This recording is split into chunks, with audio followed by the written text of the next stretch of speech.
Senate Bill SB 1714. The short title for this bill is Campaign Expenditure Out-of-State Disclosures. And that pretty much describes what the bill is all about. That doesn't happen very often, but this does describe what's happening with the bill.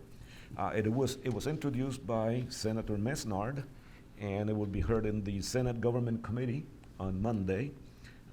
That Senate Government Committee is going to be hearing an awful lot of bills on Monday. I bet you some of these do not make the cut, and we'll have to postpone for some other day. What this bill does is that, every time you see a publication from a politician has at the bottom a line that says paid for so-and-so. Well, this bill would make it so that it requires, when you say paid for so-and-so, that it also includes what percentage of the money that was paid comes from out of state. And we had a situation with this last cycle where there was an awful lot of out-of-state money for local races. A race that generates a $24,000 salary created contributions of $300,000, $400,000 coming from out of state. So you know that there's a lot more to it than just want to help out a politician. They have a monetary interest in this. So apparently there's nothing that can be done about that, but there's something that can be done about at least disclosing to the people so that you know candidate A, 90% of the money comes from out of state, candidate B, 20% come from out of state, and you may make a decision based on that. So, and I like that bill. It's definitely going to be a yes on my list. Good for you. Let me ask you a question. Maybe I'll have an answer. Let's hope so. If I ask you, what do you visualize when somebody says a person? Well, it depends. It may be fat, maybe skinny, maybe tall, maybe short, an individual. But legally, doesn't that also mean a corporation? No. No. Okay.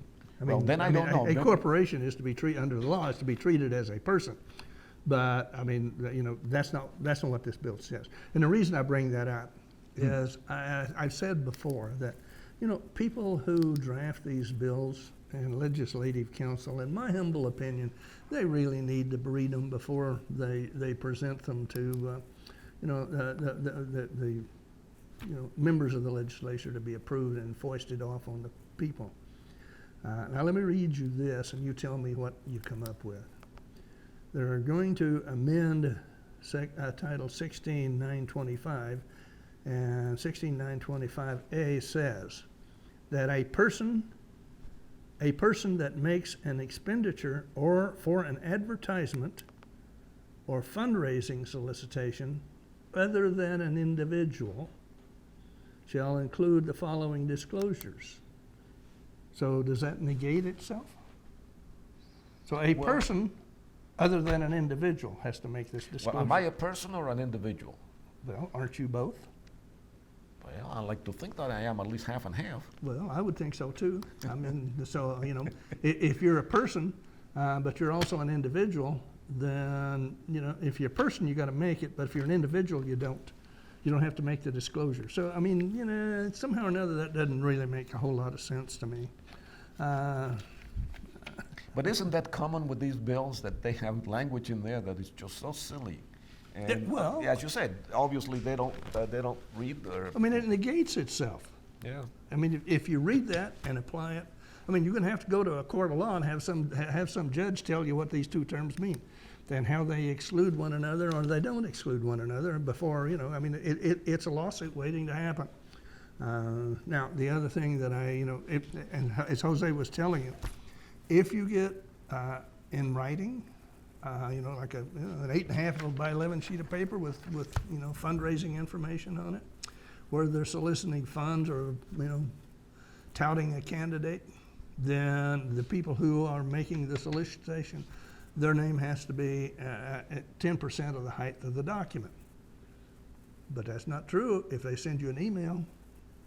It just says it has to be clearly legible or readable or something like that. Does that mean you have to use a 100-power microscope to a magnifying glass to read it? There's nothing in there about what the size of the lettering has to be in an email. Again, you know, Well, Mr. I MESNARD, think another reason, because if you don't like the size, all you have to do is go, whoop, Mr. MESNARD, make it bigger. read your bill and try to make sense out of it.